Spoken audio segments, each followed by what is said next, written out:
I love printing. I love printing. I love it. I love printing. Hey everybody, I want to welcome you back to another session of Printer to Printer with me, Warren Werbitt, otherwise known as the Print Whisper. We are going live from Dscoop in Denver. Yeah, I can still remember where we are. And today we are lucky to have another live guest with us. We have David McNerney of Think Patented. Did I get your name right? You did. Good job. Because I never get them right. Well, you practiced it 5 times, so you should have got it right. I can barely speak English. So tell me a little bit about your company and what you do. Sure. Think Patented. We're 125, 130 employees. We call ourselves a marketing execution company. So what does that mean? We're not coming up with the client's branding or their strategy. Our job is to get it heard, get it delivered, and drive the right response for them. And really, at the end of the day, we try to be an extension of our client's marketing staff. How's that working out? That's simple. Right now, it's great. We're busy as can be. Business is expanding. We just added 50,000 square feet on our building. Whoa, that's nice to hear, especially after we're coming out of a pandemic. Yep. So what is it that your customers like most about you? You know, I think it's the fact we've got all these various solutions underneath one roof and one workflow. So I stop short of saying we're one-stop shop, but boy, I've got a lot of tools. And when we build the trust with the client can call us and say, help me out on this side or that side or wherever, and they know we're going to get it done. So I remember actually when I had my company. That's all right. Hey, that's okay. Don't worry. All right. Just yes. So. Okay, cut and pick up from the last one. Okay. Ready? Go.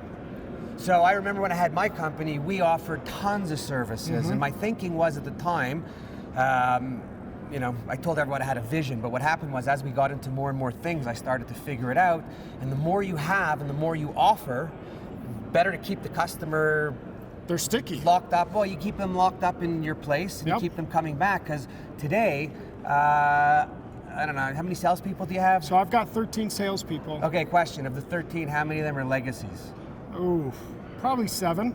So you got 7 legends in their own mind. Yeah, that's right. How's that working? You know, believe it or not, they are selling all our services. Now, the first few years certainly was a challenge. Well, I was going to say, hang on, I got a question. How'd you do that?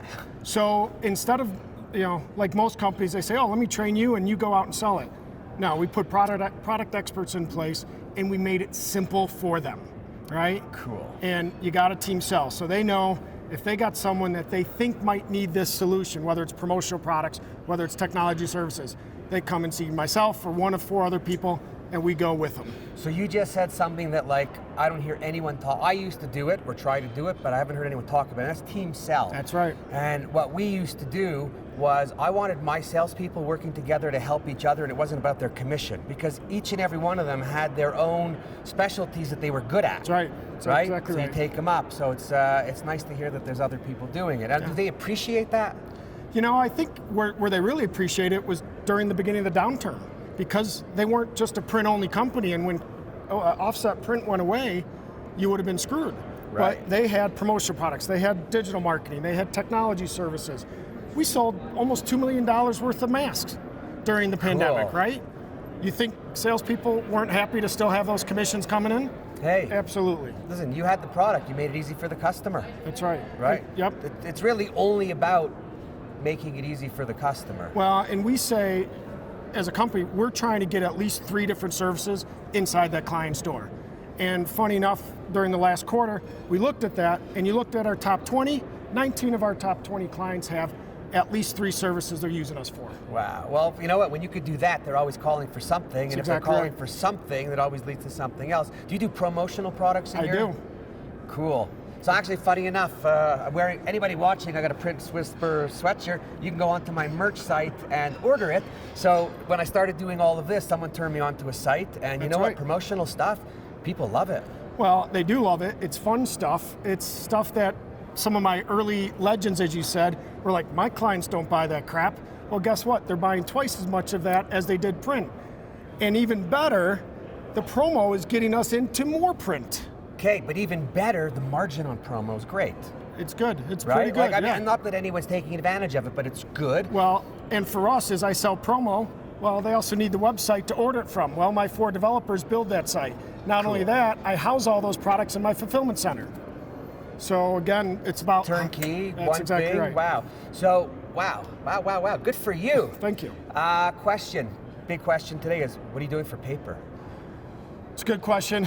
First, there's no silver bullet answer out there, right? That I know. I think it's all about partnering with your vendors and a little bit of begging. Yeah. But we've always had a strategy that our vendors we're going to be good to. And the fact that we were good with them and for them years ago is paying off dividends today. So that's one thing. With some of our larger clients, we're trying to get special allocation for the customer rather than for the the company. Yes. That's worked a little bit. And then again, because I have a digital marketing group, we can maybe help them out with some of the digital marketing when maybe they can't get to the print right away. Cool. So you don't have to answer, but you could. You're making full margin on the paper now, at least? If you're a sales rep and you can't raise prices in today's market, you shouldn't be in sales. Give me a high five on that one. Love that answer. Because now, and it's not about the customer paying more, it's about the customer paying what they should pay for the product. I mean, I sell a little bit of print still, and I had a customer just the other day call me up and wanted something. I gave him the price, then called back and said, I don't need 100,000 pieces. Whoops. I don't need 100,000 pieces. I need 20. I said, okay, started it. Then I emailed her back and I said, here's the price. Yeah. She goes, well, why is it so much? I said, well, number one, you're only taking 20,000, got to amortize the setup cost. Sure. And she says, well, I'm going to have to go back out and get pricing. And I said, really? I sent her an email back and I said, if you got to go and get pricing, I totally respect what you have to do. I get it, I understand. I said, this is what it costs, this is what I'm charging you just to get through the small order. I said to her, if it makes you feel better, I'll charge you a little less, but transport's extra. She said, oh, that would be great. She's back to the same price I quoted her. Yeah, right. Right? Like, what is wrong with people? That's exactly. Jesus, Murphy, eh? Wow. It's a crazy world right now. Yeah. Cool. So before I cut you off and kick you out, anything else you want to add? Anything you want to let people know? Because I'm sure you're going to use this link to let your customers know you appreciate them. We do. We very much appreciate our customers and our employees, and frankly love the fact that we're back at Dscoop Edge Rockies, and it's been awesome to see so many people, and the energy on day one here has been off the charts. I couldn't agree more with you. How nice to be back at a conference after 2 years with 800 people. 3 weeks ago, they didn't even know if it was going to happen. And nobody looks like they aged. We all look the same. So that's cool. I think it's a good note to end on. Awesome. Anyways, really appreciate you coming on, spend some time with me. To everybody else, thank you for watching. I hope you watched. Warren Werbitt for what they think from Denver. What's it called? Oh yeah. It's the Edge Rockies at Dscoop. Warren Werbitt, I love print. What they think. Come back again and see me.